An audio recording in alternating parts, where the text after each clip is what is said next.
ஓடு நானே நடக்கிறேன். ஆனா நீ என்னை உணர்ந்து கொள்ற மாதிரி இல்ல. இப்போ நீ கேக்குற, முருகா, நீ என்னோட கூட இருக்கேன்னு நான் எப்படி அறியறது? அதுக்கு நான் சொல்ற பதில், நீயே பாரு பக்தா. நீ எப்போ துயரத்தில் ஆழ்ந்து பிரார்த்தனை செய்கிறாயோ, அப்போ உன் கண் முன்னே என்னுடைய புகைப்படமாகவோ சிலையாகவோ அல்லது ஏதோ ஒரு வாகனத்திலே என்னுடைய சின்னம் தெரிஞ்சா, அது சும்மா நடக்கல. அது நான் தான் உன்னிடம் இருப்பதற்கு உறுதியான சின்னம். நான் உன்னிடமிருந்து ஒன்றும் கேட்கவில்லை பக்தா. நான் கேட்பது ஒரே ஒரு விஷயம். உன் மனதில் நம்பிக்கையை விட்டு விடாதே.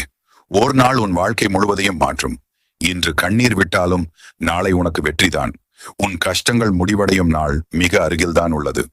பக்தா, உன்னுடைய உடல் சோர்ந்து போனாலும் உன் மனம் நம்பிக்கை வைத்திருந்தால் நான் உனக்கு வலிமை தருவேன்.